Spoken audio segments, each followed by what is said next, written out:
Lord Krishna replies,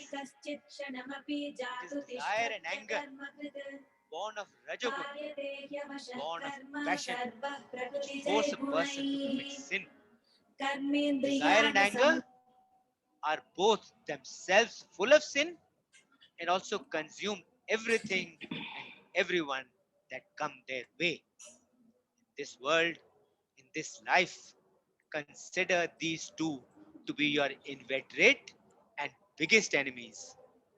Just as fire is hidden by smoke, just as a mirror is covered by dust, and just as the embryo is surrounded by the womb, so too is man's wisdom and discrimination surrounded by desire.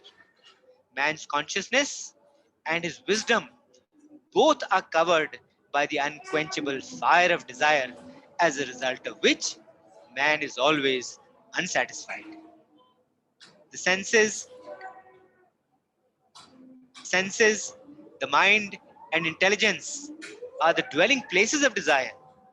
Residing here, the very same desire covering man's knowledge and understanding deludes him and leads him astray from his true path to redemption.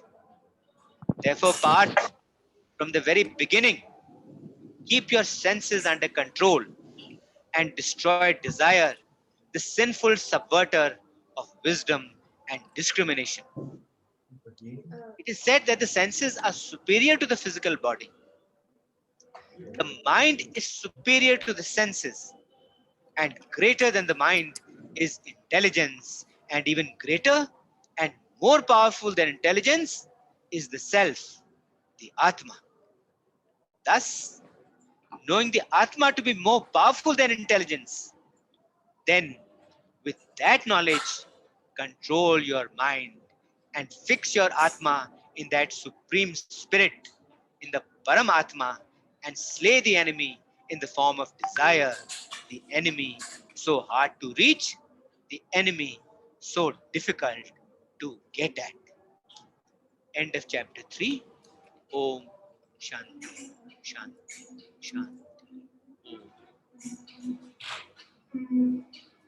तीसरा अध्याय।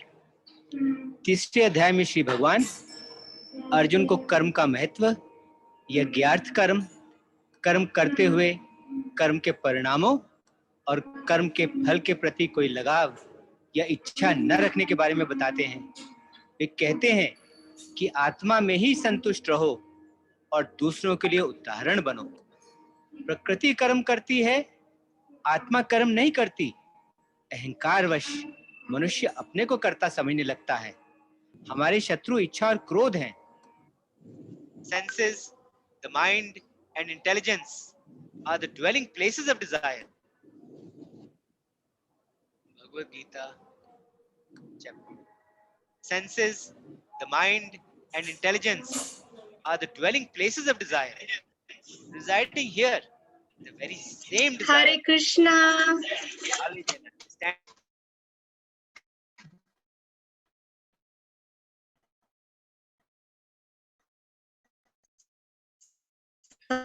Somebody is giving class.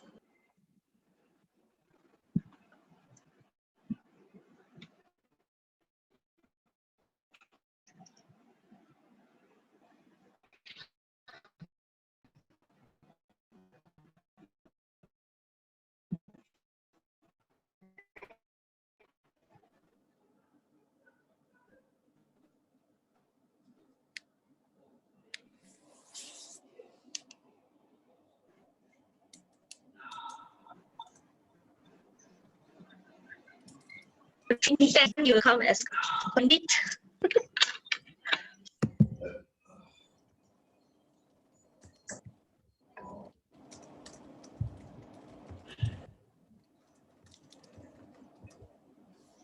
The name is Ajita, right?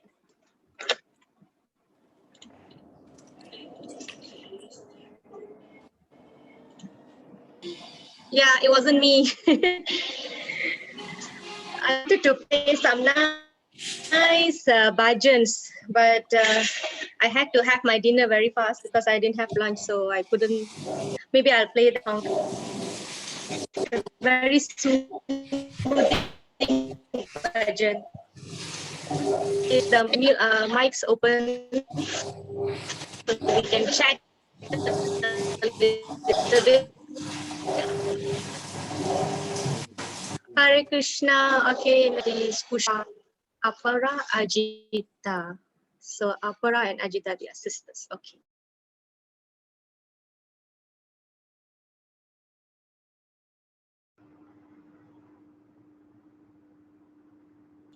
Ajita Mataji, did you manage to contact Radhikopika Mataji for your children?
Hare Krishna, Krishna Krishna, Hare Hare, Hare Rama, Rama Rama, Hare Hare. Am I audible?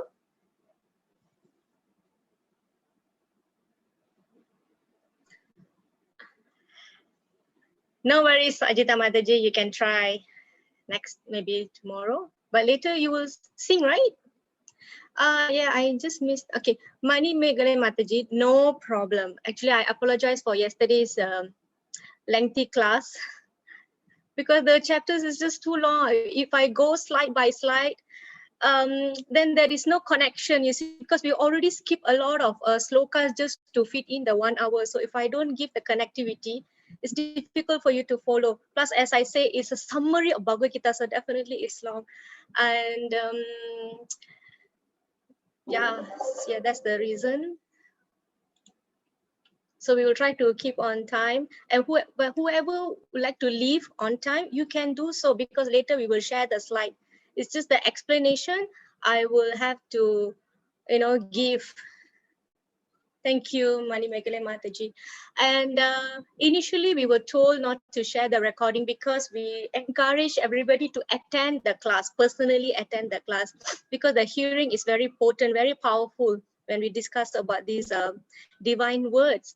But now, because there are requests because of work and everything, the recording will be made available. It's just that I haven't uploaded mine yesterday. The link is not given to me yet.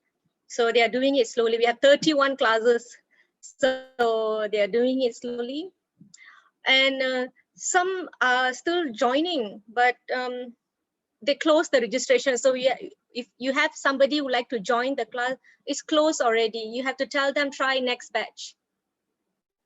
8 p.m. No problem, Vimala Mataji. We will make the recording available for you. Okay, just do the quiz. And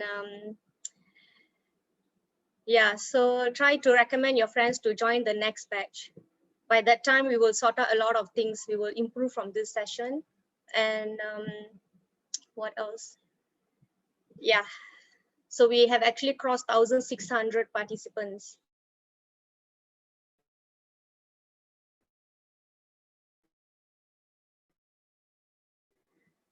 We didn't expect that. 7:32 already, we have 30 participants.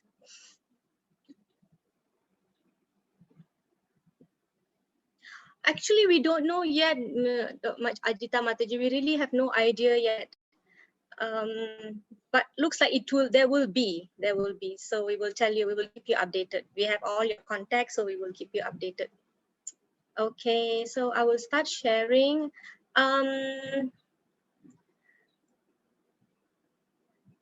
Okay, we will unmute everybody generally during the slide presentation, but when there are interaction session, I will ask you all to unmute. I will get you all to be unmuted. Please give your responses live. If it's on chat box, I will say chat box.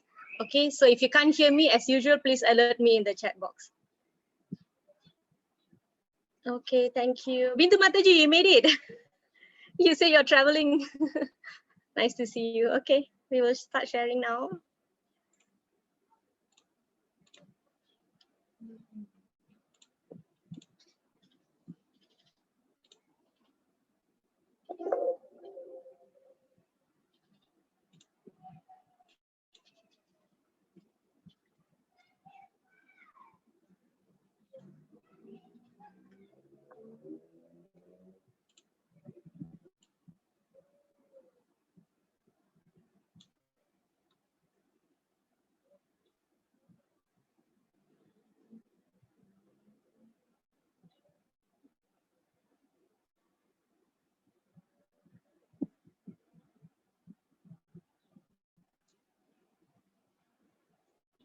Okay, let me set that chat box. Okay, so Hare Krishna, thank you everybody for coming. We are continuing our Gita Gyan, day 3 with chapter 3, Karma Yoga. So let me offer my obeisance to my Guru Maharaj. Namo.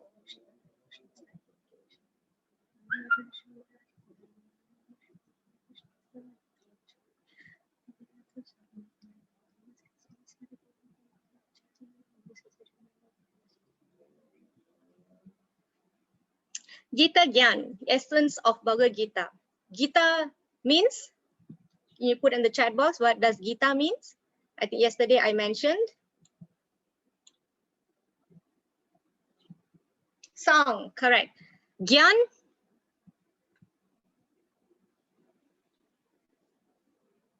correct, knowledge. Good students. Devaki Nandana Krishna Gita Pathena Tushyati Yathana Vedardanena Yajnati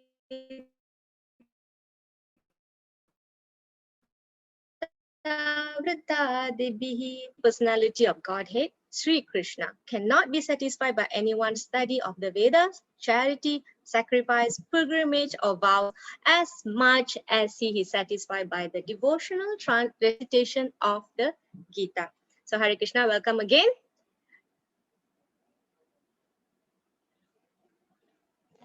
So I'm sure by now you all know already who are these. Lord Jagannath, Lord Baladev, and Subhadra Devi. We will move on to the prayer. Om Jnanatimirandasya Jananjana Salatkaya Chaksurunmilitam Yena Tasmai Shri Gurave Namaha. Namo Om Vishnupadaya Krishna Prasthaya Bhutale Srimate Bhaktivedanta Swami Niti Namine Namaste Saraswate Deve Gauravani Pracharine Nirvisesha Sunyavadi Paschatya Deshatarine Jai Shri Krishna Chaitanya Prabhu Nityananda Shri Advaita Gadadara Shivasadi Gaura Bhakta Vrinda Hare Krishna Krishna Krishna Hare Hare Hare Rama Rama Rama Hare Hare Hare Krishna Krishna Krishna Hare Hare Hare Rama Rama Rama Hare Hare Hare Krishna Krishna Krishna Hare Hare Hare Rama Rama Rama Hare Hare. We are paying obeisance to all the to Lord Krishna. We are seeking blessings, and from our group founder Acharya Srila His Divine Grace A.C. Bhaktivedanta Swami Srila Prabhupada, the person who has given the Bhagavad Gita without putting his own opinion, the first question in the first quiz. Okay, we move on to Gita Mahatmya, new sloka. We have Viji Mataji to recite the sloka for us today. Kajay Mataji, can unmute Mataji, Viji Mataji. Thank you. Welcome. I forgot the tune. Maline mochanam pumsam. Jalasnanam dine dine Sakrit Geetamritasnanam Samsara Malanashanam. One may cleanse himself daily by taking a bath in water, but if one takes a bath even once in the sacred Ganges water of Bhagavad Gita, for him the dirt of material life is altogether vanquished. Thank you, Vijay Mataji. Very, very sweet. Thank you. Okay, so we will, the glories of Mother Ganga is a well-known fact, at least among the Indians or Hindus in general. Okay, there are nice documentaries. I've seen one documentary how actually Mother Ganga descended from the spiritual world uh, to the material world, this earth. Okay, they are nice documentary. I've seen, it's very nice. If anybody wants, you can just ask me. I'll try to look for it. I used to have a DVD, but I think it's on YouTube as well. So how she appeared and all. If you haven't seen, I can find it for you. Let me know. So actually, I just want to tell you, if anytime you need any extra info from whatever I covered here, just feel free to ask me. Okay.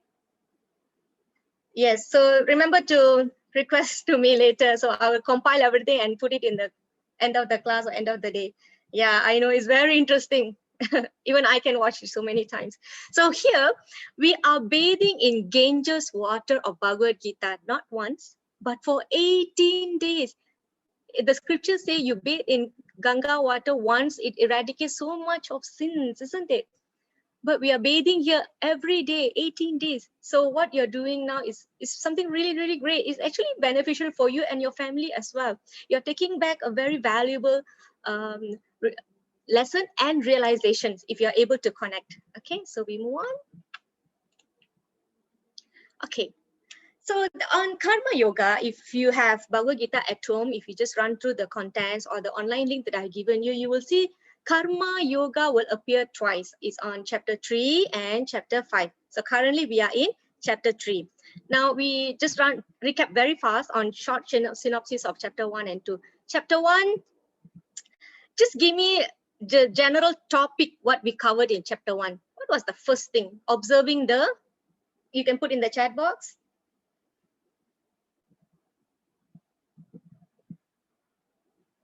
Observing the armies. Okay, the battle. Setting the scene, correct. And then what comes? Chariot. Tell me something about the chariot.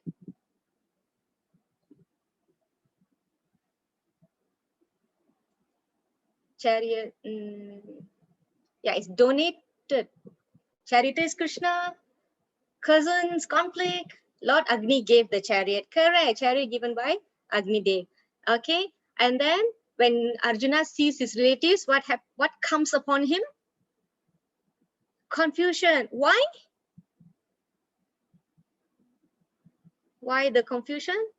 His relatives. So what he fell for them? What he fell for them? Yes. Compassion. Very good. All right. Compassion came over, and finally he said. Finally he said he doesn't. He's confused. Surrender. He doesn't want to fight. That's the problem statement. Remember? Okay. Then we went to symptoms. So we had all the symptoms. We recapped yesterday, and there comes a sasti. Somebody want to fight or don't want to fight? Don't want to fight, right? So we have symptoms and sasti don't want to correct. Okay. And what are the bring home points that you can share with me right now on the chat box? The point that you took back home on chapter 1 on the day 1.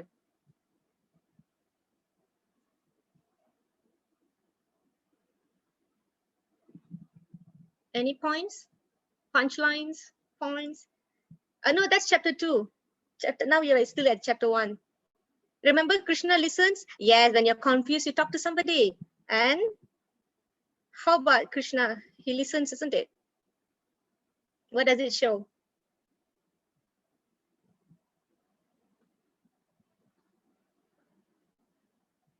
Yeah, it's a good listener. Miss Kaja, are we recording? Is the recording on? I'm not able to see.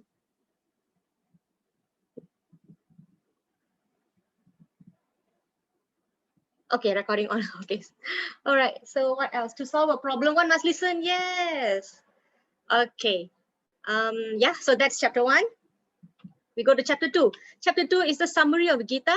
So Krishna started speaking when Arjuna surrendered. So you have already mentioned that. Okay. And Arjuna said, I don't know what to do. So how Krishna started the chapter? What was the first sloka that we did? What was the most important thing that Krishna started with? He opened the tirai. Come on, Matajis. What was the first sloka and what Krishna said first in our slide? Soul versus body. First thing first. Remember, I said first thing first. Soul versus body. We don't misidentify. Analysis of body and soul. Very good. And then body transmigrates. Very good. And then we went to characteristics, isn't it? Can somebody put some characteristics of the soul in the chat box? Unbreakable. Cannot be burned. Water resistance. Yes. Cannot be burned, cannot be right, immortal, no more, is invisible, immovable. Yes. So we are there. Yes. Okay. Then later, Krishna say, work on the soul platform, unchangeable. Work perform. Don't give up work. He said, do your work, but not for the fruits. And then finally, we did these threefold miseries. What are they? Threefold miseries. Self, others. What's September? Sept. Self. You mean self. Adi Atmika, Adi Bautika, Adi Daivika. Miseries caused by self, misery caused by others, misery caused by nature. Very good. Somebody did the homework very well. Sarus Mataji. Vijay Mataji as well. Thank you, everybody. Thank you so much. So moving forward, Arjuna is going to ask clarification. You know, sometimes we listen so many things, but we're still confused. So what are you trying to say? You know, like that's the position now that Arjuna is having. That's where we are now. Arjuna is going to ask clarification to Krishna. So, okay, sorry, before we go on, I want to cover this since we're at Karma Yoga. So you can see the term karma. Can you just roughly tell me what is karma? Duty. Two more and then I will tell the answer. Okay, very good. Basically, it means action and reaction. Okay, so now we shall see what Krishna says for this chapter. We have sloka recitation by Shanti Mataji. Sloka 3.1.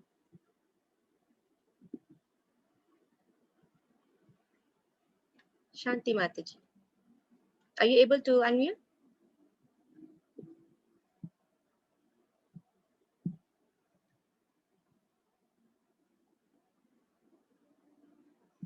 Hare Krishna. Kajal. Saras Mataji, are you there? Sorry, Shanti Mataji.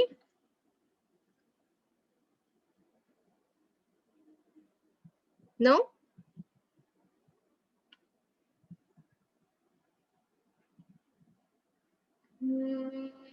Okay. Is anybody else would like to read? Impromptu? Just put your name in the chat box. And oh, she's here. Okay. Is she muted? I've actually already unmuted her, but I don't know why she hasn't come unmute. Sorry.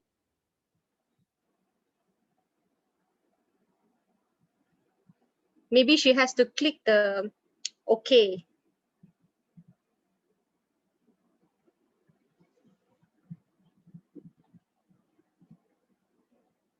She's still not coming on.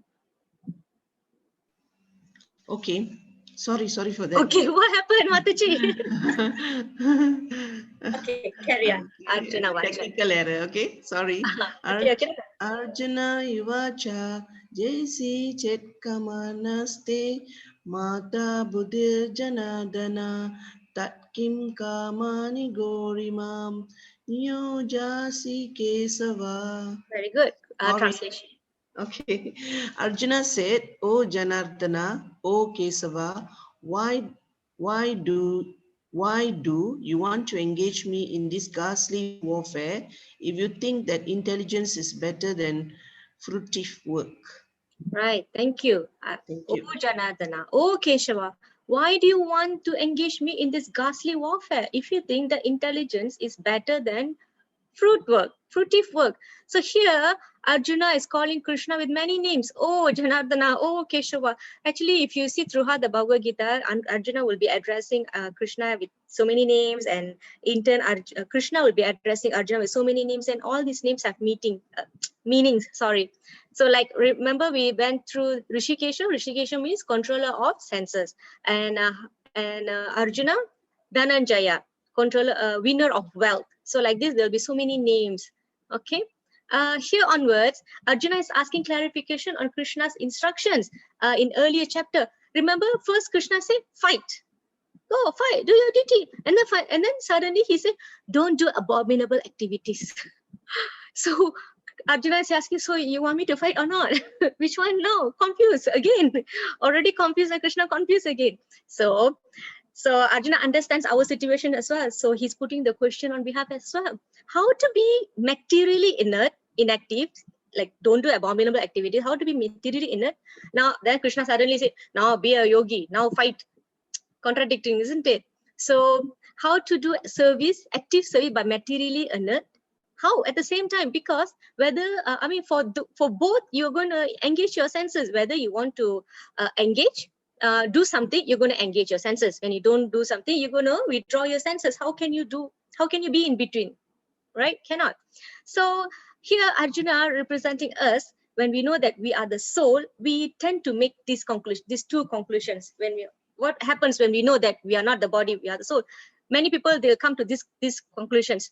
I must abandon all varieties of material duties and give up my societies. I'm just going to be alone, be peaceful. I'm not going to be bothered. I'm not going to bother anybody. Nobody should bother me. I'm just a soul. And other than that, the person might think all material activities lead to material bondage. No, no, no. I'm not going to engage in anything. It's going to give me bad karma or good karma. Either way, I'm going to be bonded. So I rather avoid karma, give up all activities. This is wrong conclusion, wrong understanding, right? Breathing also killing germs. So how can you say that you're not committing anything, isn't it? So let me recap that for you, okay? So Arjuna got the intelligence that he is the soul. Okay, we all have that understanding at this moment. Question is whether he should work or just remain without any activity because he knows he's the soul. He's continuing as a disciple and asking Krishna to tell him what is beneficial for him. He's telling, he's very humbly, he's putting forward his questions. Why do you want me to engage me in this ghastly warfare, Krishna? You told me not to fight. You told me to fight, but then you are saying avoid abominable activities. So I am confused now. So like this, sometimes we don't know. We have like always tell, right? You know, you can weigh your disadvantages, advantages, and consequences of your actions and everything, but you still lost what to do, right? So let's see what Krishna's immediate response is. The next sloka is by Prema Mataji.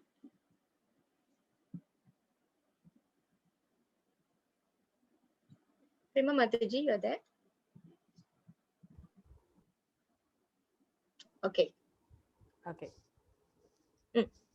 यामिश्रेण वा यक्षणा बुद्धिं मोहाय शिव मे तत् एकं वद निश्चित्य येन श्रेयोऽहम् आप्नुयाम्. So the translation, my intelligence is bewildered by your equivocal instruction. Therefore, please tell me decisively which will be most beneficial for me. Thank you. Very nice. The first line though, Vyamishreneva Vakyena. Okay. So thank you so much. So the keyword here, equivocal instruction, means seemingly contradictory instruction. This is what I explained earlier. So Arjuna is basically asking here, is working better, working better or renunciation is better. So you've given me so many things, body versus soul, and then you say work in Krishna consciousness, and then you say work without fruitive desires. But all this information, if you notice, it's presented unsystematically. Like I said, chapter 2 is pretty much a summary. So we have Krishna will be dissecting it for us to easy to digest. So working better or renunciation better? The short answer is work is better. Karma is better. But this will be detailed in the next chapter. So basically, Arjuna wants to know how to understand. He wants more organized outline of the past. Sometimes everything given to us, right? Oh, there's too much information. Can we just organize it, nicely? We want to organize it. He wants to know how to understand. An organized way of putting things in perspective will be necessary for action and understanding. So Arjuna, therefore, he wanted to clear up these apparently confusing matters. Arjuna could not follow the process of Krishna consciousness either by inertia or by active service. He's torn in between which one to do now. So the application here for us is, like I mentioned, Arjuna is on behalf of us asking questions. He is not keeping the questions to himself. He's helping us. In fact, he's helping us with this question. He's clearing the path for all students like us who seriously want to understand the mystery of the Bhagavad Gita. So again, point to note is we always need to look out for someone knowledgeable. We can specifically take their advice, what to do, in a nice, humble way, right? So Arjuna expressing his confusion and further asking, tell me what is beneficial for me. So Krishna is immediately answering him. So far, okay, yeah? Are you all with me, right? Next, sloka recitation by Ajita Mataji, 3.4.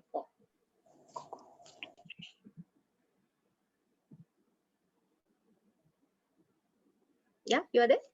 Yeah, can you hear me? Yeah? Yes, can. Okay. Na karmanam anaramban naishkarmayam purusho shruti na cha sanyasanat deva siddhim samadhigachati. Wait, I've missed something. Okay, sorry. Yeah. Okay, I finished the song. I'll do the translation. Yes, please. Not by merely abstaining from work can one achieve freedom from reaction, nor by renunciation alone can one attain perfection. Yes, thank you so much. You did it so well, very carefully, I must say. You really pronounced each and every syllabus. Very good. I don't think you made any mistake. I don't think so, yeah. No, it's like going fast. It's okay. Thank you. Maybe the last line, but it's good. Like I didn't notice much, right? So not by merely abstaining from work can one achieve freedom from reaction. Here means free from karmic reactions, right?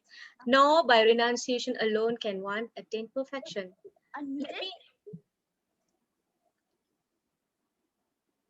The small s below, with the dot below. Okay, where is it? Do we have it here? Okay, nice. Okay, first I need to compare that with the s with the apostrophe on top. If you look at the second line, the last word, snute, right? Is actually shnute, S-H-N-U-T-E, shnute. So if you compare that with the dot below the S is sh, it's like lower, the way that the tongue goes. Sh is higher, S-H, the one with the apostrophe on top. The S with the dot below is sh. So naishkarmyam purusho shnute, like that. Okay. So what else? The important one, the bar above the A, that's I've been telling from the day one, right? Na is short. Karma nam. Na karma nam anarambhan. Like that, right? Okay. The M with the dot above. Siddhim. I forgot about this, Vijay Mataji. I will try to find out. I'm trying to find out that. This is Krishna speaking. Arjuna is done with his questions. So now Krishna is speaking. Yeah. Okay. So Krishna is breaking up this. Let me break up this line for you. There are two important points here. Abstaining from work. Can you see that line? The first line, abstaining from, not by merely abstaining from work. So abstaining from work, is it going to give you freedom from reactions? Basically, by you not doing something, are you free from the karmic reaction? What do you think? Can somebody tell me? Put in the chat box. By you not doing something, will you be free from the karmic reaction? No. Okay. Right. Okay. We will tell why. Okay.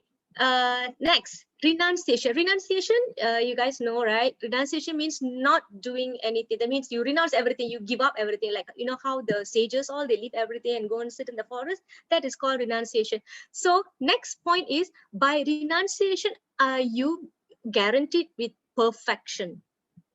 So these are the two things Krishna is breaking. So all know, huh? Okay. Now, let's break that further, okay? Abstaining from work. Is that even possible? Can anybody abstain yourself from doing any sort of work? No, right? You just can't abstain from work and attain perfection. Basic understanding, yes, we have the basic understanding that karma means reaction. Definitely cannot, yes, definitely cannot. Just by abstaining from work, you won't achieve perfection. Can you give me one example of, by you not doing something, you are still going to incur some sort of reactions? Can somebody give me an example? Even breathing is work, right? For example, you may be sitting, but you may not know you could have crushed an ant below you. We will still get reaction for killing the ant. So question always remain. This is another example. Question always remain. So now you're not doing anything, so you cannot stay there forever, isn't it? The question always remains, where do we go after this? What are you going to do after that? So the activities is always there. You cannot. So because at this point of time, why this is coming up, because you know, I told you, right, it's like being summarized for this course. Actually, Arjuna had on his mind to give up everything. He wants to go and settle in forest. He doesn't want anything, so he wants to do that. So Krishna knows what's on his mind, so he's telling, do you think by not doing any work you're not going to get any reactions? So but you know, imagine somebody is leaving everything and going and sit on a Himalaya. It's undeniable that the person will definitely think about what's happening in the house, what's happening to the family. Right, Bindu Mataji. Physical movement alone does not define work. That's right. That's right. Krishna is saying it's not possible. You cannot go to sit in the Himalaya and think of things that you left in the house, your family, or other activities. In that way, you can never attain perfection. All right, now Arjuna is confused. Now what shall I do now? So Krishna is breaking up all this information. First, try to understand, by not doing work, you don't think that you will not get reaction. You will still get reaction. Even if you leave everything and you go, you will still not attain perfection. So, sini ada soalan bocor ya. So, pay attention. Okay, so moving on. Sloka recitation by Kajai Mataji, 3.8. Okay. Hare Krishna. Niyatam kuru karma tvam karma jayo hi karmanaha sariraya trapi jate na prasiteta karmanaha. Translation.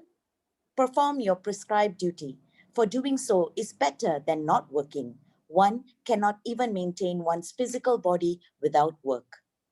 Awesome. Jai. Kajai Mataji, I'm a fan of your recitation. You chant better than me, you know. It's very good. Maybe you should give class. It's very nice. You have it naturally in you. Do you recite sloka every day? Okay. All right. Thank you. So Krishna further says, do your duty. Again, coming back to that, do your duty. Everyday Chalisa. Yes, I understand that now. So if you don't do work, I mean, logical sense, if you don't do work, you can't even maintain your body. It's so relevant to all of us, isn't it? We have to work. So there's There's another sloka which is not in the slide. It's Krishna says, perform your prescribed duty. For doing so is better than not working. I mean, this is text say, sorry. So one cannot even maintain one's physical body without work. You need to work for your survival. You have to. So okay. I just want to explain what is this prescribed duty. So prescribed means something that is meant for you. You cannot do somebody else's duty. You have to perform your own duty, and somebody else cannot perform your duty. It's just like doctor giving you prescription of medicine. You cannot take the medicine prescribed for somebody else for you, and you cannot use your medicine to give somebody. Our purpose? No, prescribed duty means your unique duties that are to be performed only by you. All right, so we have to perform our duties based on our current commitment. For example, if you are a student, you have to study. Your parent cannot come and study for you. If you are a mother, you have to feed your baby. You cannot expect somebody else to come and feed your baby. So as a parent, you need to work and provide for your family. Can't expect somebody else to come and do for you. So these are all your prescribed duties. If you're a child, then you have to study and do your homework, sit for your own exam. Can't expect somebody else to do. So these are all prescribed duties. So I just want to make that clear. These are prescribed duties because this would going to keep coming. So okay, so I just recap very fast. So Arjuna actually wanted to go to forest, okay, I'm just putting in perspective here, and lead a peaceful life and not kill his family and friends and relatives. But Krishna say, by going to forest, you cannot attain perfection of life. Similarly, renunciation also, we don't get you don't get peace. So what will you do after renunciation? You go to Himalaya, think about the things that you left behind. So it just doesn't work, right? So move on. Going on. 3.9 is by Viji Mataji again.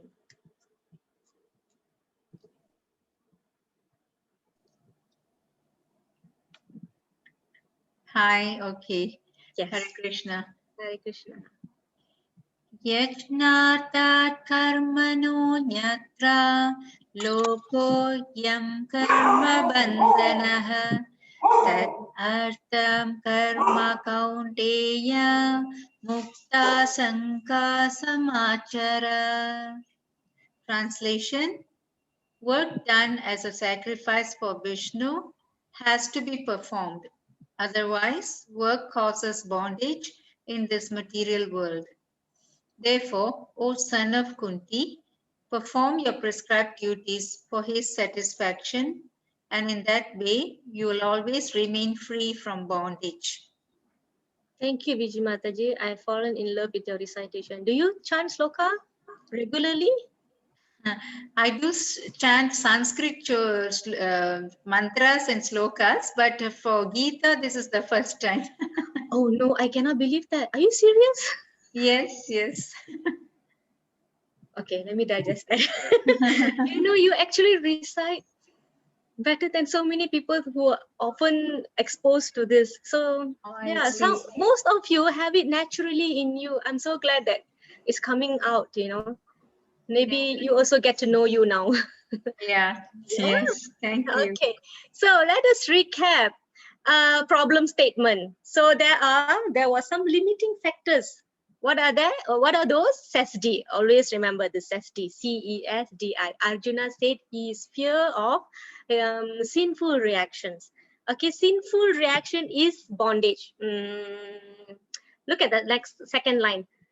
Work done as a sacrifice Vishnu has to be performed. Otherwise, work causes bondage.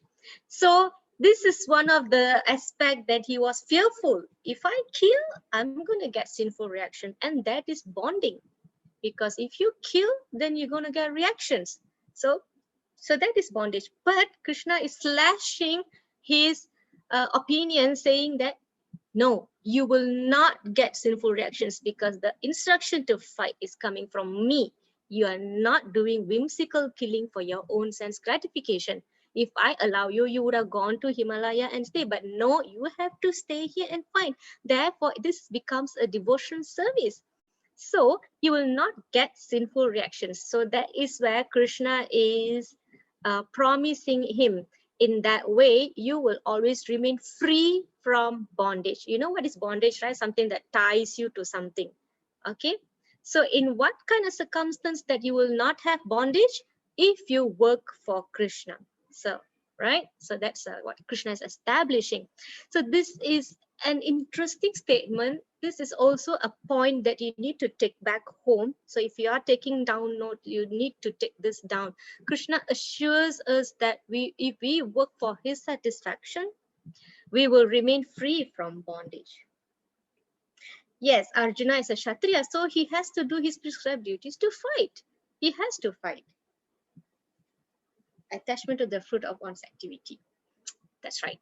Okay, so let me take some time here to explain some important aspects of karma.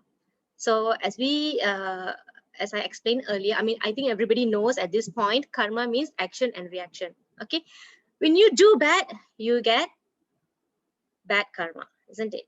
When you do good, do you know that you still get good karma? Both way, you have bondage. Good things gives you good karma. Bad things, you do bad things, you get bad karma. So both karma, unfortunately, does cause bad bondage. So yeah, so we have explained that. So which one nullifies this? By now, can somebody tell me, so which one nullifies this reactions and bondage? When you do good, you get good karma. When you do bad, you get bad karma. So how do you nullify this?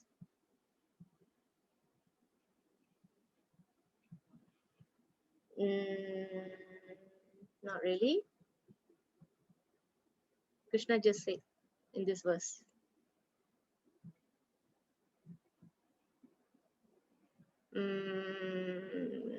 Not yet. Do it for Krishna, correct. Can you see that line?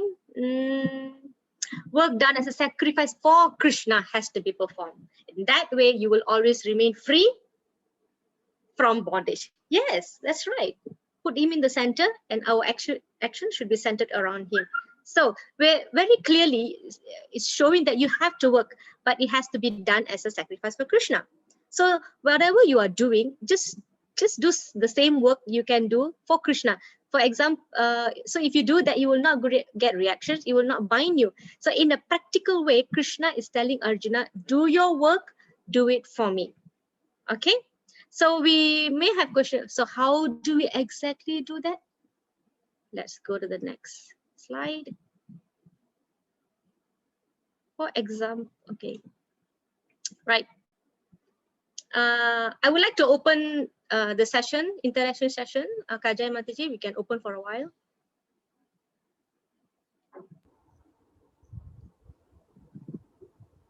Okay, my question is, what can you see? Two pictures here. Just bring it up. Just tell me, what do you see? Both pictures are with the knife. All right, very good. What else? Same action. One is to harm, one is to heal. One is to harm, one is to heal. One's good karma, one's bad karma. Okay, can do good and bad with knife. Okay, I'm also reading the chat, so that's okay. So what happened? What is the result on the left and what is the result on the right? The left is bad and right is good. Okay, so what happens to the one on the left? He gets bad karma. The one on the left gets bad karma. Okay, what happens to him later then? He's answerable to his He will get punished. Punished, yes, right? Okay, now we go to the right picture. So what does this person get? Does he get punished because he's also using knife, cutting? No. Why? He gets rewarded. He gets rewarded instead. And what else the doctor will get? Lots of money. Thank you. Best wishes. What if the person dies? I don't know. Operation successful, patient died. I'm sorry. He still tried his best. Yeah. So basically, don't you think the doctor has done his duty? I mean, we put away exceptional cases where they performed it carelessly, but he has done his duty. Due to probably some complication, the person has to go, then he had to go, right? He has done his duty. He's done his best. He will live. Was it happy, right? When he's driving Gratitude. a car crash, he dies. Okay, so I'm going to the next slide. Also, we'll keep this interaction open. This is the next example. Okay, what's happening on the left? Protecting the The country. army is trying to protect the country. Protect the country. Okay. Okay, they have guns, right? They have guns, protect the country. Then what happens to them? I mean, what will they get? How will they be? They're doing their duties. Right? What will they get if they kill somebody? It'd be for a good cause. All right. What do they get? The job is to protect the country. What do they get? They'll get rewarded for helping the country. Yes, they will get reward. What kind of reward they get? These armies? Badges. Badges, medals, award. Yeah. Now move on to the right. Terrorists with guns. What do they get? Bad karma. I heard they go to heaven. Jail. Well, I want to tell you this, on the battle of Kurukshetra, all of those who have died when to Krishna heaven. was present, they have gone to heaven. They have gone to the higher planetary system because Krishna was there and Krishna arranged the fight. But those people on the jihad, no offense, did actually God tell them? So question to ponder, right? Okay, so terrorists with guns, they create mass, things are not peaceful. It's not peaceful. So terrorists will be hanged. They kill Get innocent. shot by the army. God's name for a bad cause. Exactly. Somebody say they get shot by the army. All right. Okay, so we can back to mute mode. So Krishna.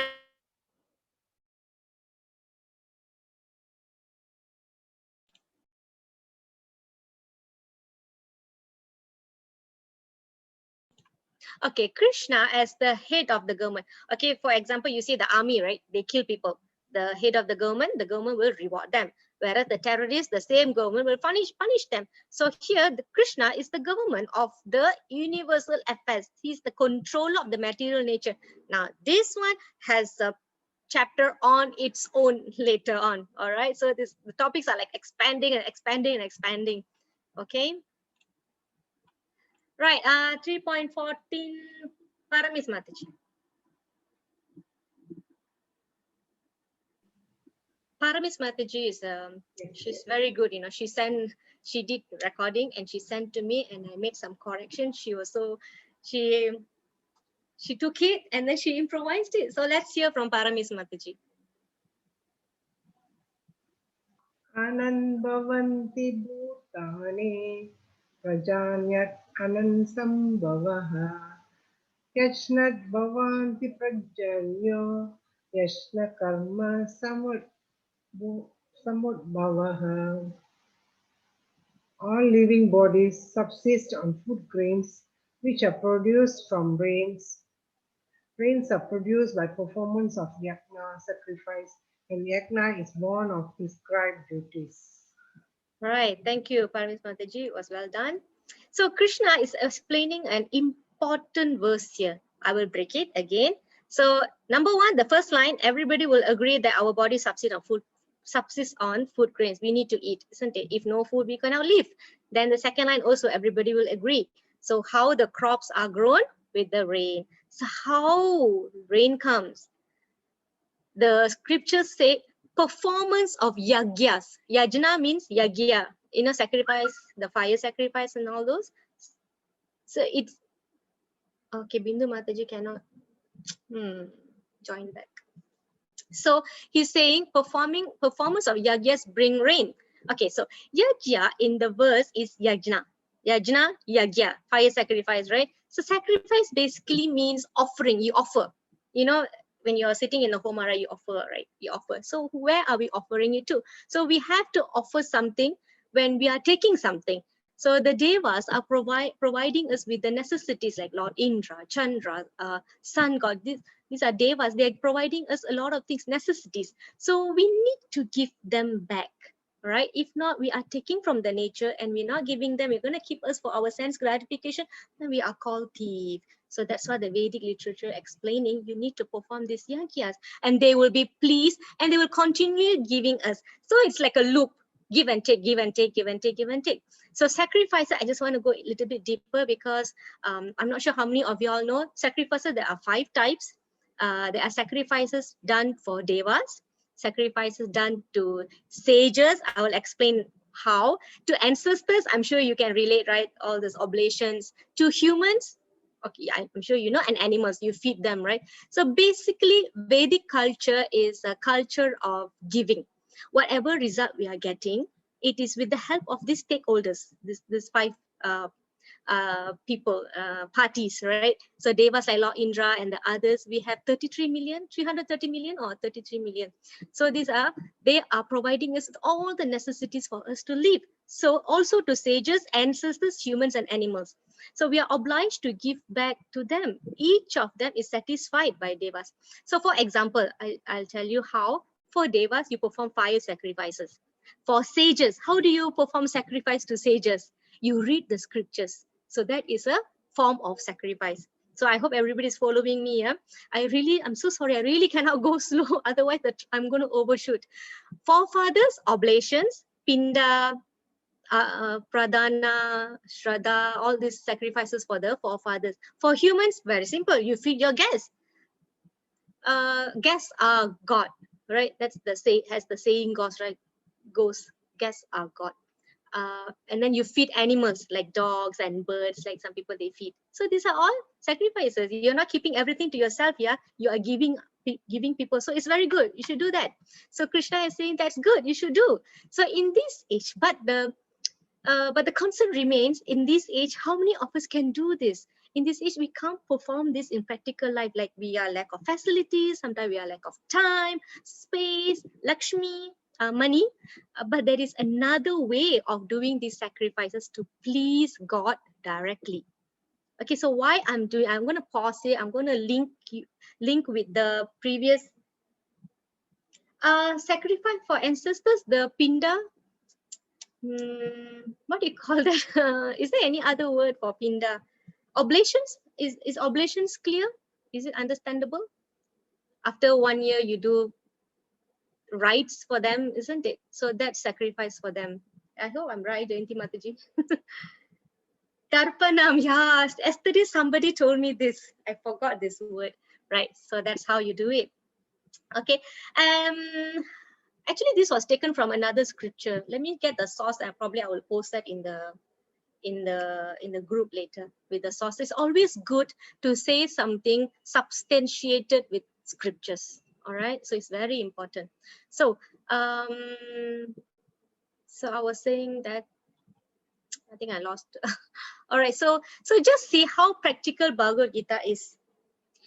All living beings. Okay, I'm recapping. Okay, yeah, I'm saying I was linking, right? So Krishna was saying, do your prescribed duties.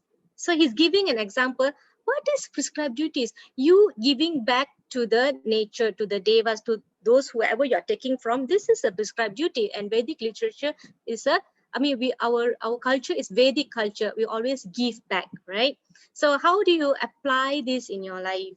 When you work, you will get material supplies, right? But if you keep it to yourself, or your own sense gratification, then you are a thief. So you remember this, okay? You're a thief because you're not offering back to the devas, you're keeping it to yourself. Society of thieves cannot be happy, right? So when you perform yagya for them, the sacrifices, that's why the bracket, the word in the bracket is there for your easy understanding. Yagya means sacrifice. When you perform this to them, the devas will be pleased, and with this sacrifice, in turn, will in turn please the living entities by giving rain. So it's like in a loop coming. So there's always has to be harmony between these elements by cooperation within man and devas and all the nature. There will be peace and prosperity all across. So in today's world, this has been lacking. So I will tell you a solution for that. All right. So the solution for this is, we call it congregational chanting. Congregational chanting means you know, congregate. Congregate means a lot of people, right? You gather so many people and then you chant the holy names loud. It's called loud chanting. Okay, so I will go to that a bit later in detail. Now, sloka recitation again, 3.21. Bindu Mataji, she's not, I think she's not gotten connected yet. Bindu Mataji, are you here? Let me see if she's here. No, Mataji, she's not here. Not here, right? Is there anybody who would like to chant this sloka impromptu?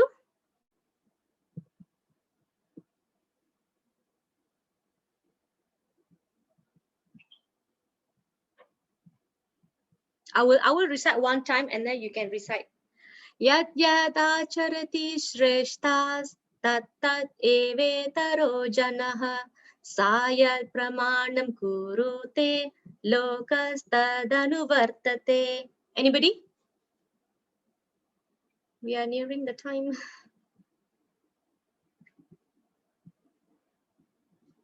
Vijay Mataji, please. Yes, thank you.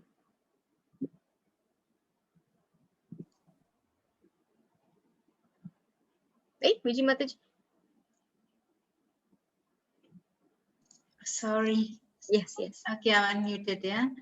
Okay. Yat yat acharati shreshtas tat tat evetaro janaha sayat pramanam kurute lokas tat anuvartate.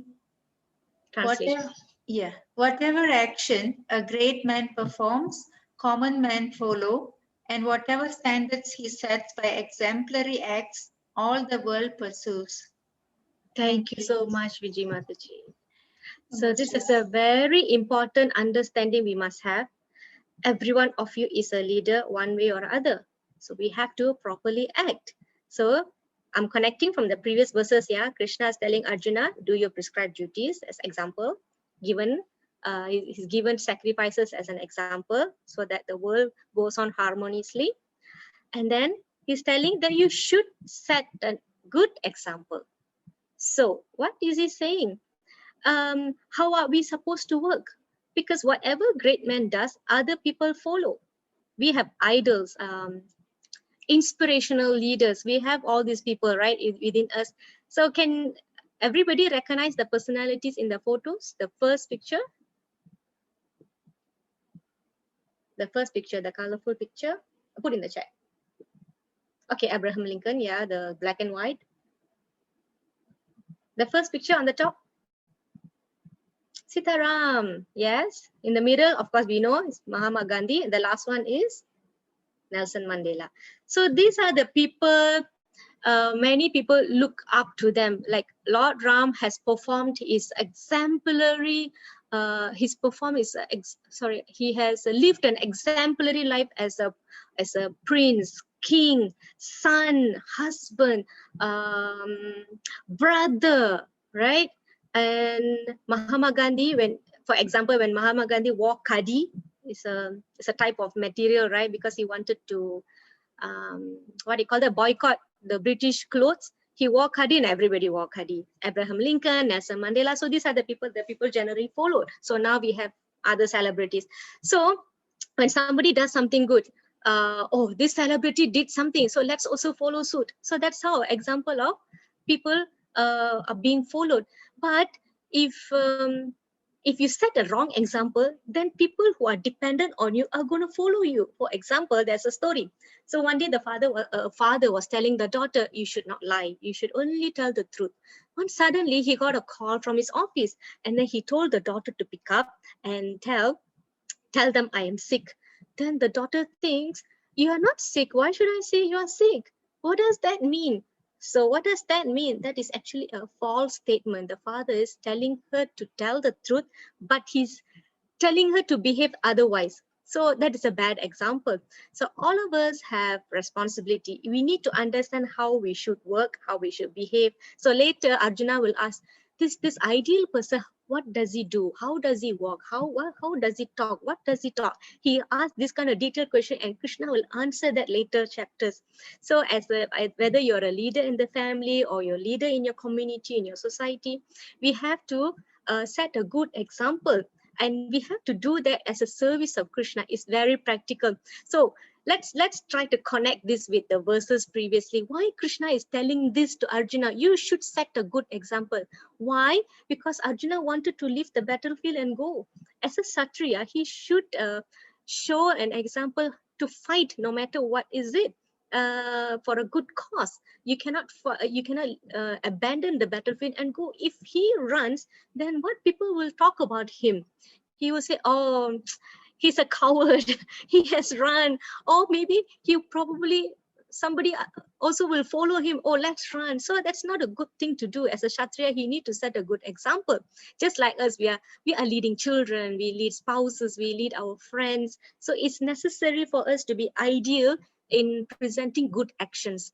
So this is also a point where you can see whether the leaders that you are following are setting a good example or not, or they are just being boss.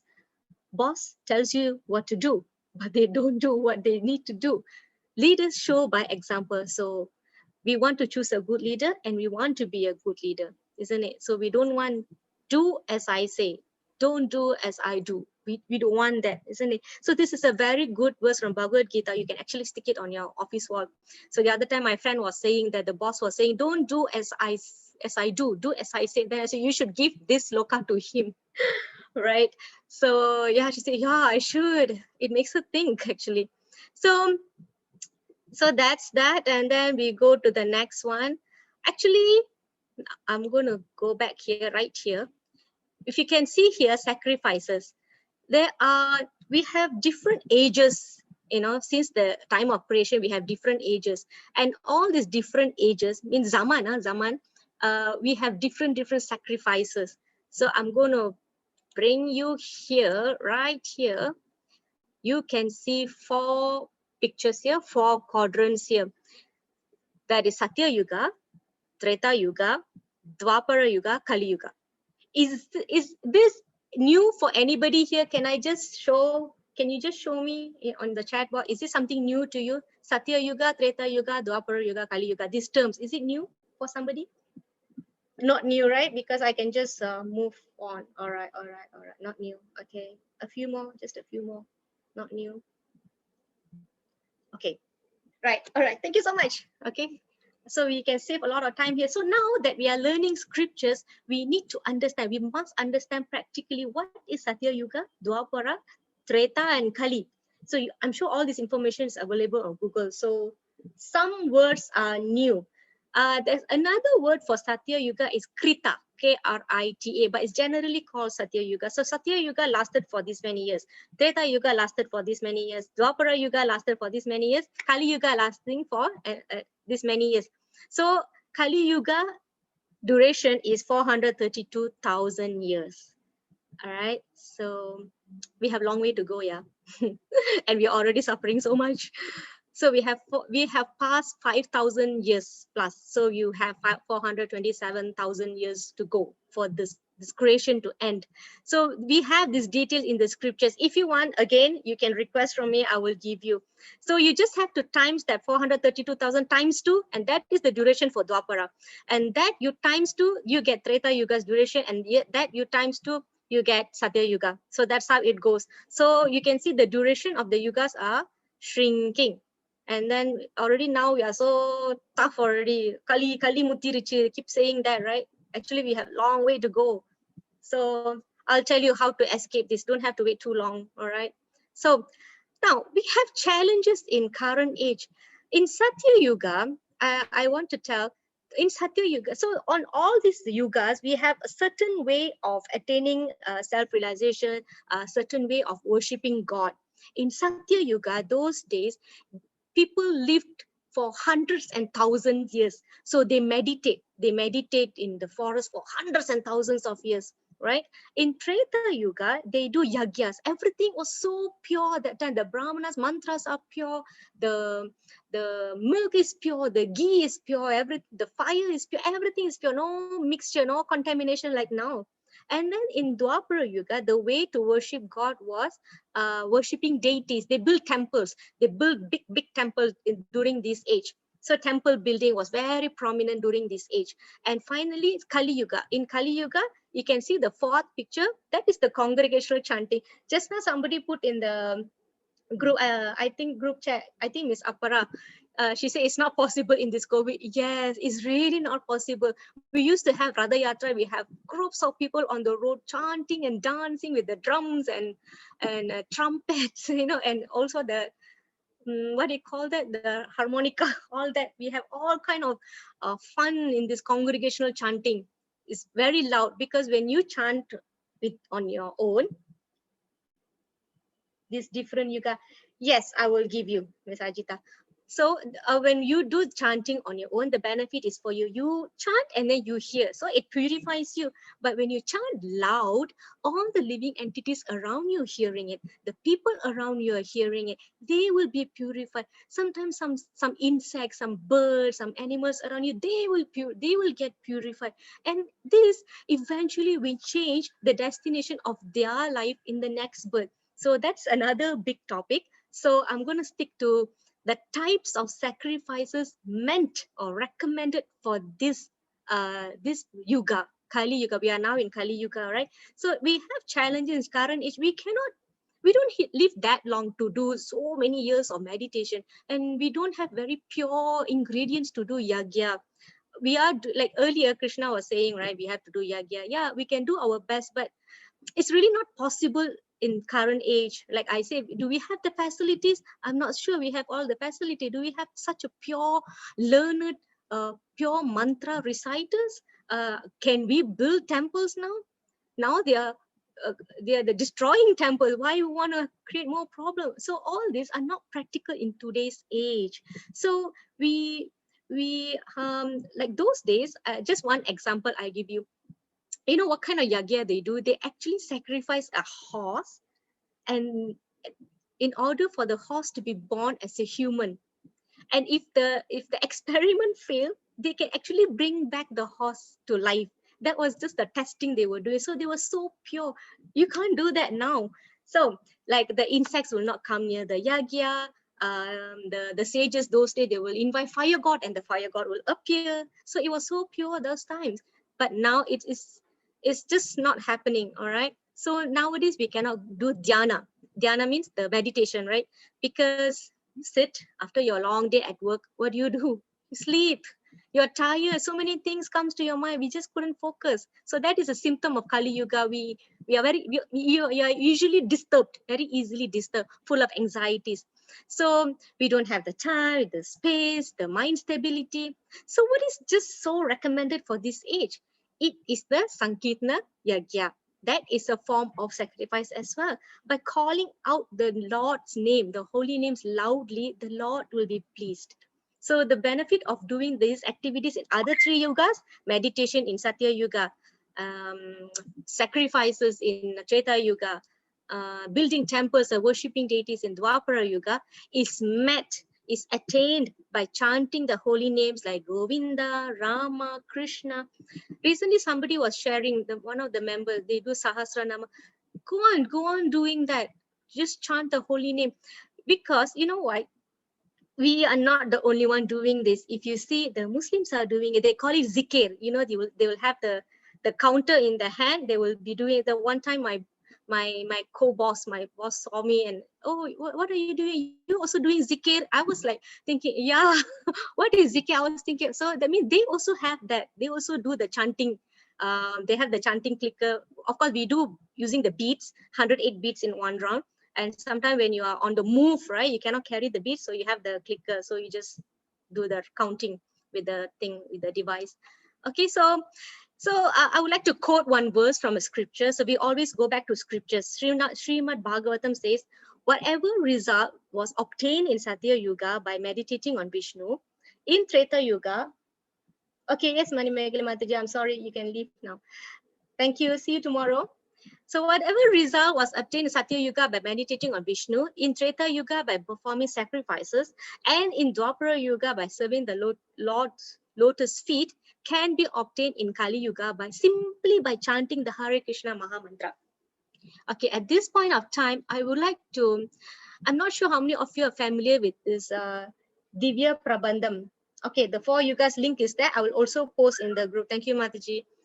I think it's a verse by Nammalvar. He will say, the time has come that people will be roaming on the street. People will be roaming on the street singing the holy names, and at that point of time, the effects of Kali will not act upon them.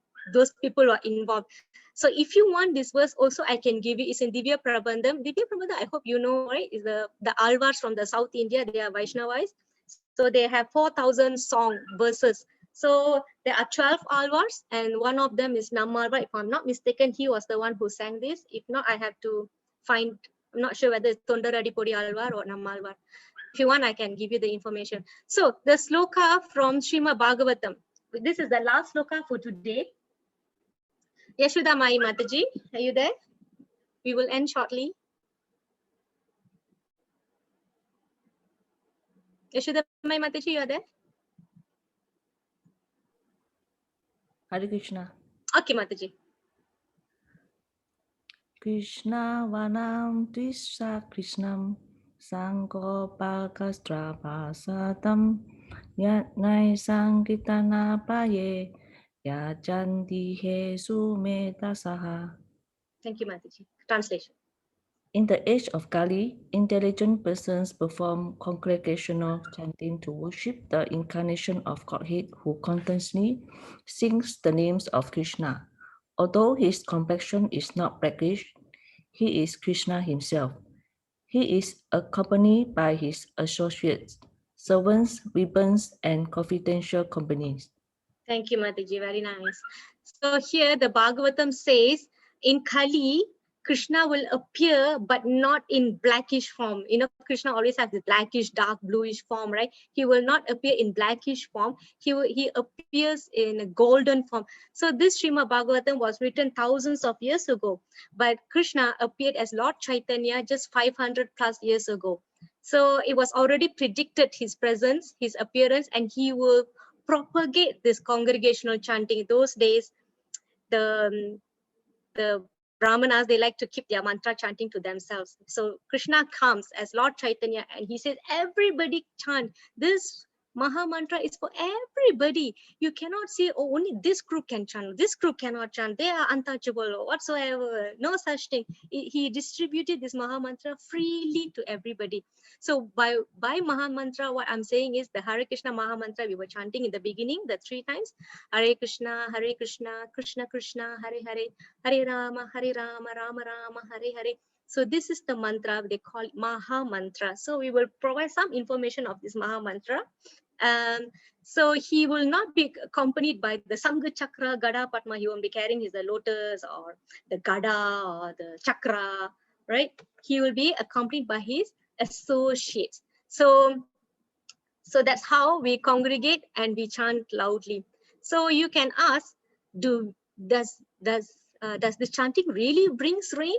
Yes. If there's a pure chanting, there definitely will be rain. Like I say, the sacrifices are going on. People are chanting. That's why we still have rain, right? So we have true stories that Srila Prabhupada experienced.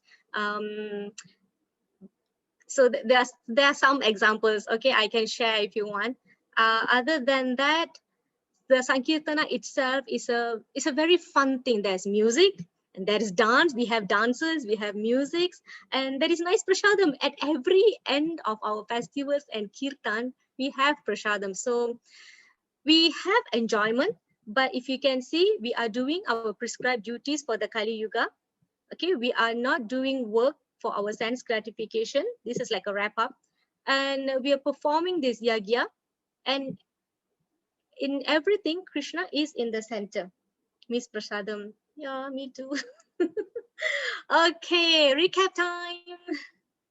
Recap time. Let's unmute everybody.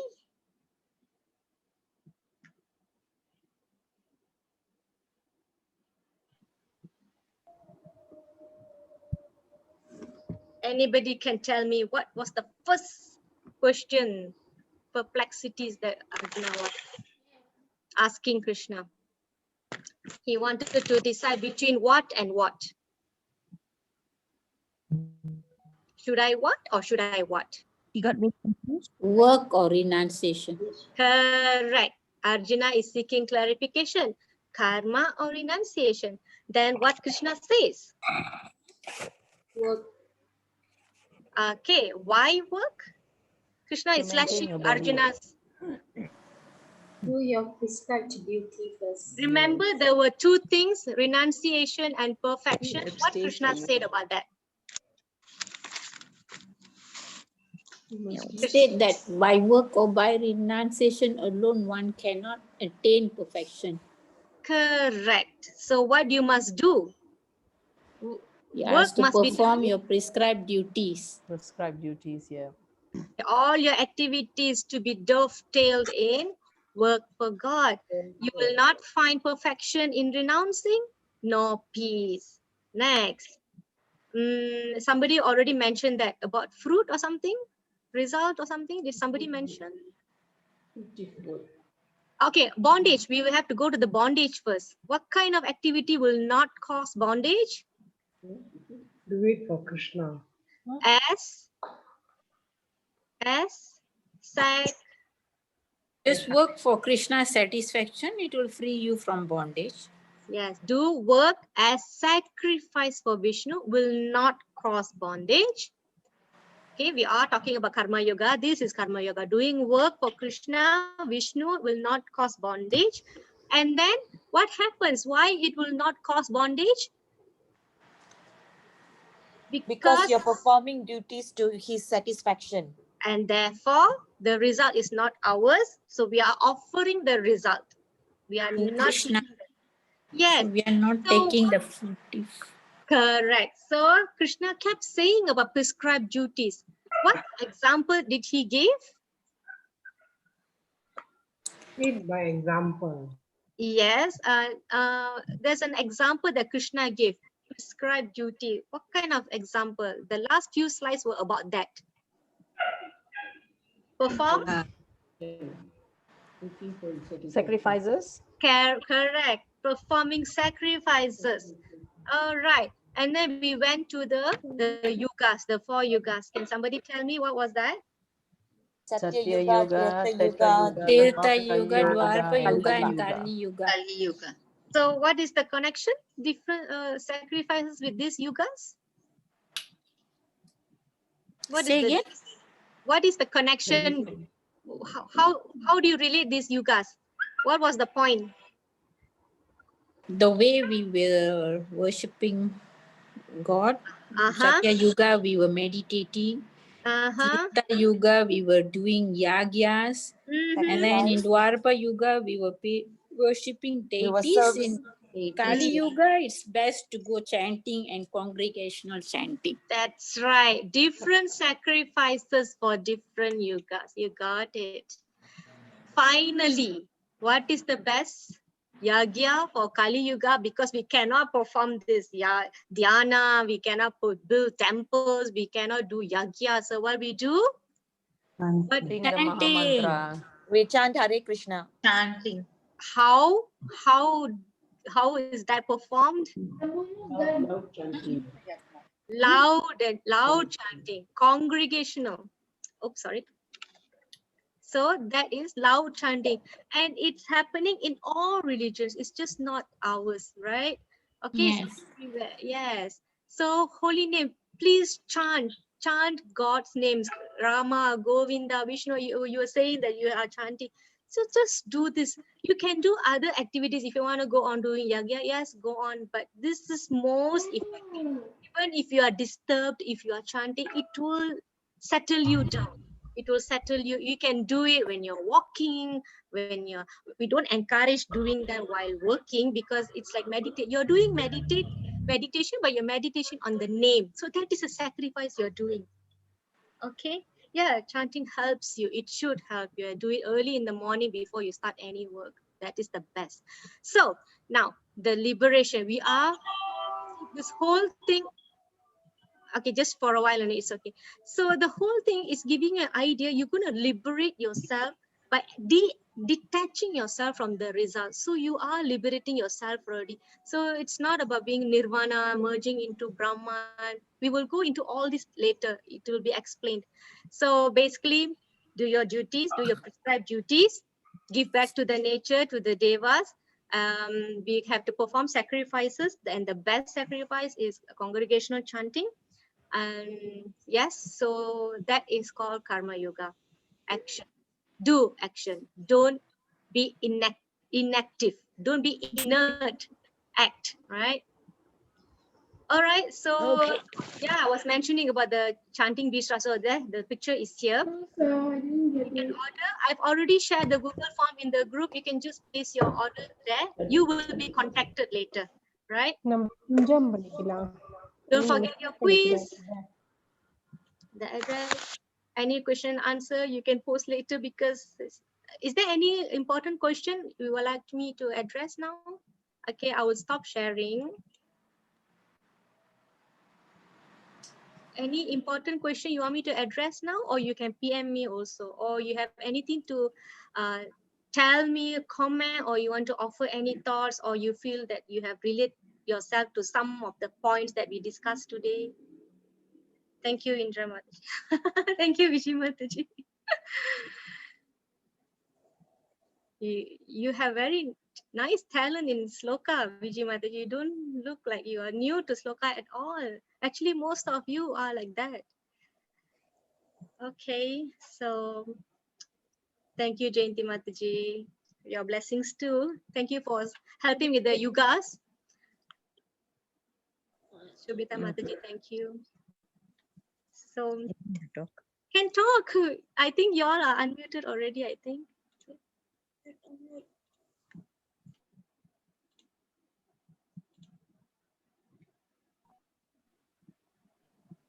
Okay, good night. Have a nice dinner if you haven't. Otherwise, if you all want to chat with me, also can. I'm here. Thank you. Thank you so much. If you want to learn any sloka, also can. We can do overtime. Vijay Mataji, do you go to any ISKCON temple? Because I really cannot conceive the idea that you have not chanted. No, I don't really. When I was younger, I used to attend, but I wasn't an ardent devotee or anything. But I used to attend the bhajans and all. Okay, thank you, everybody. Thank Good you night. so much. Thank you, Vijay Mataji. So I'm going to give you more slokas, or you have to be the savior. We have to be the savior when there's some people don't turn up. I would love to recite slokas. I don't know. It gives me a lot of happiness and joy. Yeah, it's all the vibration. Yes. Yes. Okay, Mataji. Thank you very much. Okay, Good Mataji. night. Hare Krishna. Good night. Hare Krishna. Bye. Ajita Mataji. So tomorrow I give you 2 slokas, huh? Can I?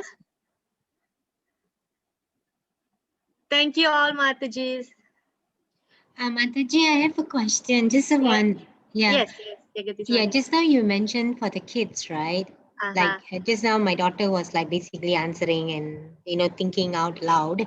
But how do you I don't force them, but how do you like inspire them to join and to learn, to even pray for a certain extent? They don't they just can't. So is there a... How old are they? Yeah, 16 and 13. Okay, basically I would say it best is to start them since young. Right now the youth phase is that they like to explore a lot of things, right? So they cannot sit still. So youths should be engaged in things. So for example, the youths in our temple, they do, when it was non-MCO, we give them lots of camp activities, camping, treats, the retreats. We do retreats, and there we infuse with some spiritual knowledge, philosophies, because most of them have started since they were small, 5 years old. So it's there, the basic is there. But even though they are devotee children, when they go to the youth, it's just like anybody else. They have their busyness in their own way. They have their assignments, classes, so they might not have lots of time like they were in the primary. So you need to engage them, like you need to give them some leadership activities. And one good thing when we were not in MCO, we do a lot of kirtans. So they play instruments and they like to engage their hands. If you notice, they like to, so you need to engage their hands in playing instruments. Like we have boys playing mridanga, we have girls also playing mridanga, and then we play kartal, and then we do sloka recitation contest, and then we ask them to speak. So there's always some engagement. Yeah, that's very important. Actually, kirtan we call it clubbing. It's just spiritual discotheque. We have all the lights switched out during festival, and they dance and dance and dance until they sweat. The whole jippa comes soaking wet, and the girls will dance. We have nice dancing party. So it's really fun. They really engage, and they will look forward to go to temple and see their friends. Even if they're not going to the temple, when there was a RMCO time, so I know there are some, they gathered in small group, and they call it jamming, kirtan jamming. So play harmonium, play mridanga, like that. So it will be fun. And then whenever there are festival, we'll have booths, so they will sell food. So you just have to physically engage them. We need to understand they cannot sit and pray like us, you know. Right? Yeah. Is So there any classes for them like what we have now? Actually, we have one regular on Sundays. This is during MCO. I mean, non-MCO, we have classes running simultaneously. All the Gokul Garden children will have their class from 8:30 to 10:30. And at the same time, the youths will have their class from 8:30 to 10:30. When the adults have their class as well. We have Bhagavad Gita, Bhagavatam classes. So during MCO, since last year, we started having Zoom classes on Sundays. For the younger one, it's at 10:30, the elder one at 11:30. So I'm one of the teachers. So my turn comes once in a month or so, like that. We have few teachers. So we have structured syllabus. So we'll take them from stage to stage. We have newcomers as well. So you can always join us. I think Ajita Mataji is enrolling her children as well. So I've already connected her to the coordinator. And can you send then let me see and look at the time, you know, to see which one can go to which class. Yeah, 11:30 is from 13 to up to 20 years old, I think, 17. So it's like 11:30. Yeah, it's 11:30. 11:30 is fine. Yeah, 11:30. Yeah. And we just started with new set of syllabus, so it's still not too late. You could just come in and observe. Yeah. And then we have one interesting activity coming up. SJMKL Got Talent. SJMKL is the acronym for our temple, Sri Jagannath Mandir, Kuala Lumpur. So we are having one interesting performance, Zoom performance. They're going to perform. Yeah, we got that. We got that message in the group. Yeah. I see. So we had, I didn't know what was it. But yeah, now you're telling me then yes, there was this Zoom meeting. It's for the youth and stuff like that. Yeah, this is regularly on Sundays, but that SJMKL got talent, I think, is taking place on 28th February, if I'm not mistaken. So after all the courses over, so you can just let them come in, observe, see how they feel. It will be philosophical. We really can't help it because there's no engagement during this MCO. There's nothing much, right? We can't do a lot. But during the RMCO, they went to, I don't know where they went, Kalumpang or somewhere for a retreat. So they went to the waterfalls. They do that. They do all that. And then we had one meeting in July, all the makan, bring all the potluck food. They cook and brought their own food, making friends. No, the performance is on the 27 March. 27 and March. 28 March. It's just that the deadline to register via online is on the February 28th. Oh, so that's the deadline. Okay. Yeah. Can your children play any musical instrument? My eldest one, she sings, she goes for classical, Sangeetam. Yeah. And so she plays Veena. Yes, she can just pick one song very related to Krishna consciousness, because they're keeping some scopes, limited scope, so that it stays on point and focus. So she can perform something. Yeah. Yeah. So can you send me the link, and then I will share with them, and just ask them to join, because I don't really force them. It has to come within, right? So that's Yes. why I tell them you do, and you see what happens. Can. So what I do is I can get you connected to the coordinator, like how I did for Ajita Mataji. She will get in touch with you. So is Okay. that okay? Yes, yes. Thank you Okay. so much. Okay. So do you want to call her, or you prefer her to call you? I don't know how your timing. No, What do you I think I will call, because my house, the landline is pretty bad. You know, I can't really call using the landline so much unless I'm static in one place. But that's why I say landline maybe I also? can, yeah. So I can, normally it's a WhatsApp call, or it's more safer. So I receive calls, right? I know. So Okay. it would be good if you can give me, but you could tell her that I'll be calling her, then it will be good. Yeah, I will do that. I will put a word to her. So you have 13 and 15, right? Your children, girls, right? 16 and 13 girls. 16 and 13. Okay, Yes. okay. Can. All Sure, right. sure, Jagadish Mataji. You're from Seremban, right? Were you Yes, the that's one? right. Okay, okay. Yeah. Can Mataji, we can give it a try. See how the children like it. Yes, Otherwise, that's right. they are not occupied on Sunday, right?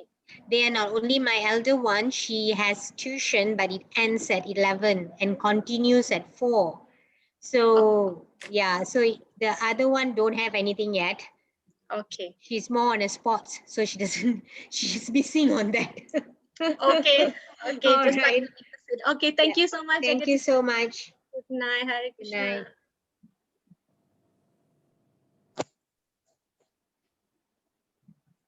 Apara Mataji, you have 4 children.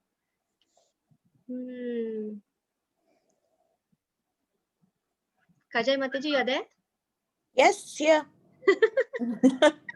No, Mataji, you were mentioning that you wanted to do the slokas, right, before the class starts. Not enough quorum.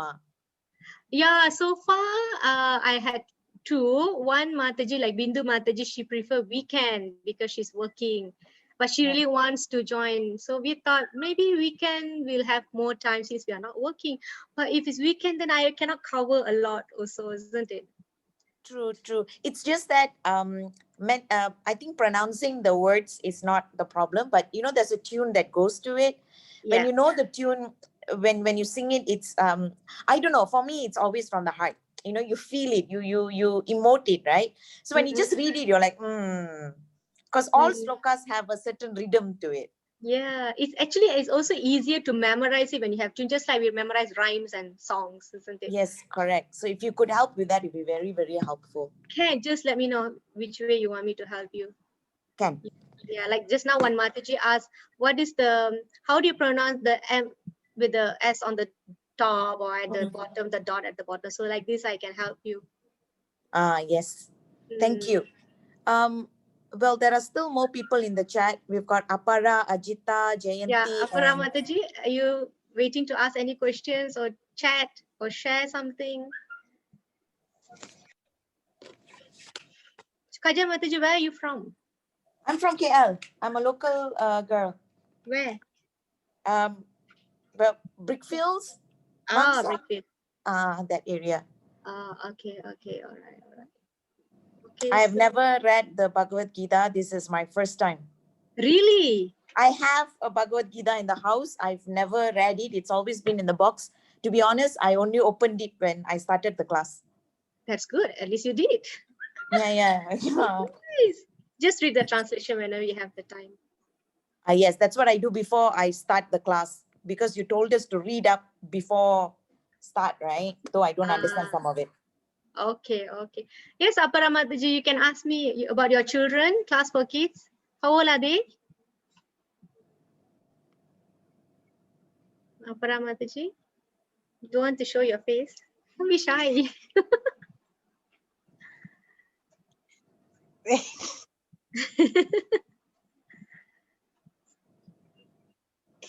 Yes, Mataji. Finally showing you darshan. Don't want to give darshana. Didn't want to disturb. Don't want to disturb? That's why No, I wanted to know because I have 4 kids, so that's why I was wanting. I was listening about The youths. child's classes lah. Yeah, how old are they? I have a 19-year-old, 18-year-old, 10 and 11. Sorry. 10 and 11 can go for Gokul Garden. Yeah. So the like basically you heard what the youths do, right? So now I tell you what the younger ones do. 10 to 11 is my elder girls group. So what they do is they go through some stories, value-based stories, and they learn some slokas like this. And then they give stories like example, I showed you the Jagannath Baladev Subhadra. Some they will show, okay, how they originate, where they came from. And then sometimes they tell stories about some festivals, some saints, and what else? They do role play, reading, drama. Actually, it was so much fun when before MCO we used to have drama performances, bhajans, sloka recitation contests, and like the youth we have makan-makan, retreat, camping. So many things, and they really learn a lot. So we all recite slokas together. So yeah, they learn basic things, spiritual life, basic things, basic philosophies. They also learn this, the day he knows me, the body versus soul, whatever we are learning now, they also learn. So basically the Bhagavad Gita for everybody is just the way it's presented to them will be different, that's all. But at this age, in that group, the Gokul Garden children, they all know, okay, we are not the body, we are the soul, like that. Those kind of things. And we are newcomers now, especially after this Gita course started. Many parents are enrolling their children. So today I connected 3 children to Gokul Garden. So like that, you can enroll your children, give it a try. It's on Sunday, 10:30 on Zoom. Possible if you can send the link to the WhatsApp, then at least I could use the link to contact the Gokul Garden people. Yeah, I can ask that Mataji to contact you, or you also can contact the Mataji. They have a WhatsApp group, Okay, and I'm they can, okay. and then they can add you in that WhatsApp group, the Gokul Garden WhatsApp group. So all the communication will be posted there. The recurring Zoom link also will be shared there. So okay. you can, Thank you so much. Okay, thank you. I will WhatsApp you. Thank you. Okay, Good Ms. night. Abra. Thank you, Hare Krishna. Good night. Mataji, I have a question. Yes. So what happens after this class? Well, what can we do? Like if you want to learn more, because I understand this is very basic. We are not learning all the verses. So what can we do after the 18th? What we can do, actually, I think they haven't come up with anything solid yet. But what I was having in my mind is I saw some of people in the group, how interested they are in reading sloka. That one I noticed. And some, they want to know more. They want to know more. So I was thinking, if I can have my own group fortnightly class, then we can go slowly. We also have classes on sloka by sloka, like 1 verse 1 day, 2 verses 1 day, like that. But we can do slowly all the way from chapter 1. We can go, and then you can ask questions. How about the application? We can discuss. So I was thinking about it. Okay, what happens after the 18? Because the more you learn, the more you want to learn some more. Yes. Very intriguing. Yes, you want to learn more, especially on the application, because Bhagavad Gita is all about how to apply. You'll never have enough, because you would have read 10 years ago, and if you read it now, you will relate to it differently, like what I am having now. 10 years ago I related differently. Probably I did not dwell deep into it. Now, I am in the midst of 2 decisions. I really cannot make decisions. Those kind of things.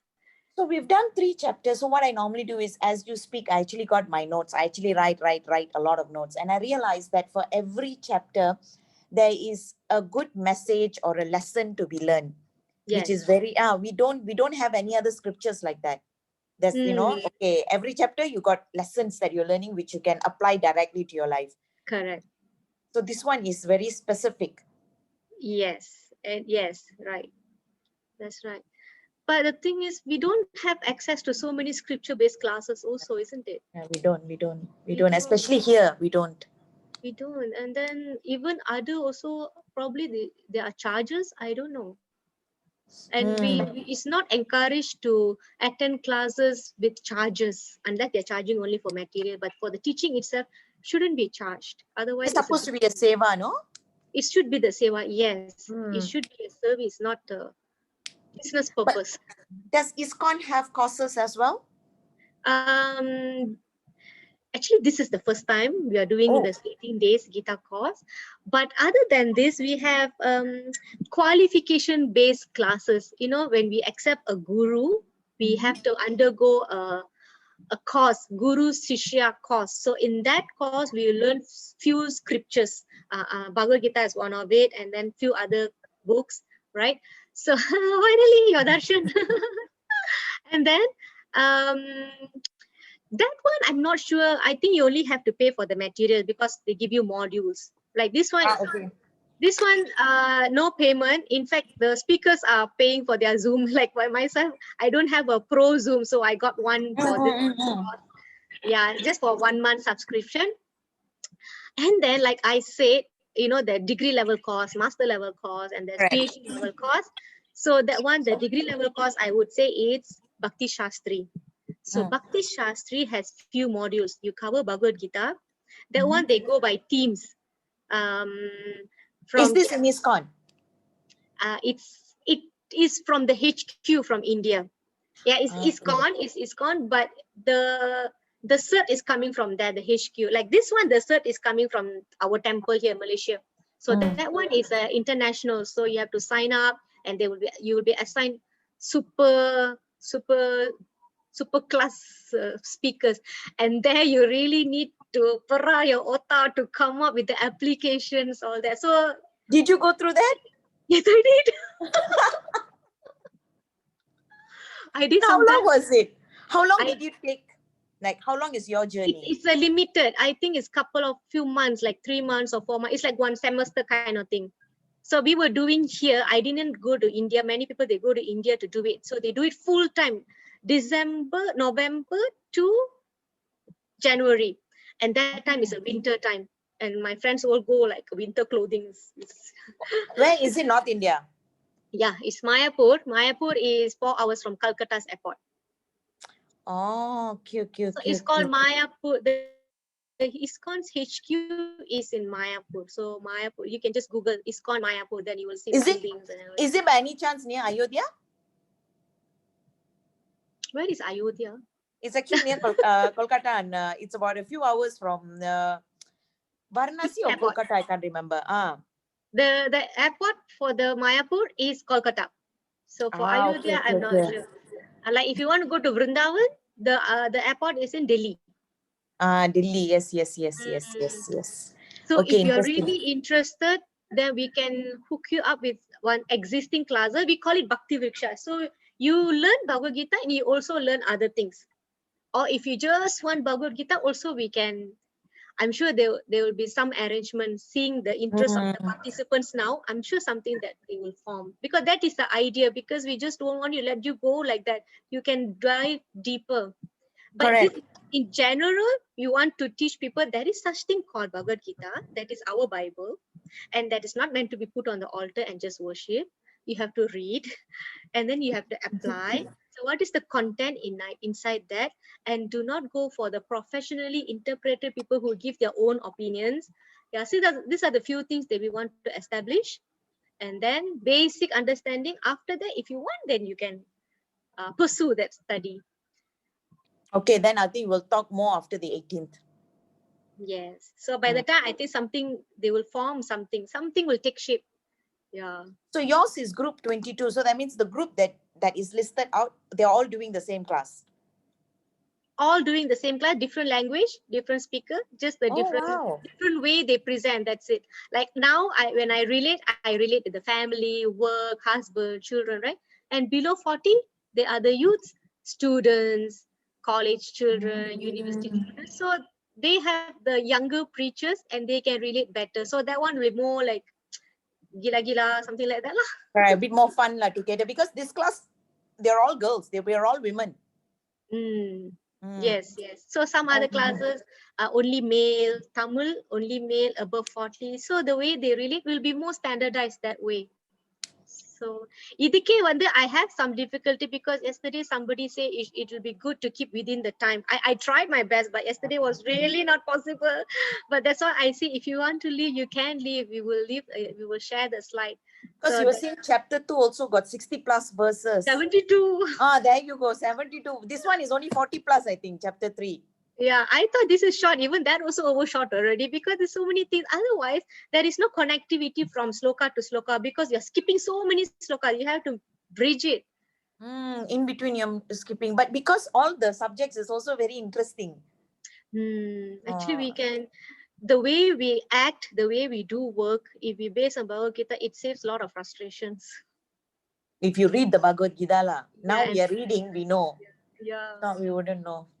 Yeah, so these are answers to our frustration, stress.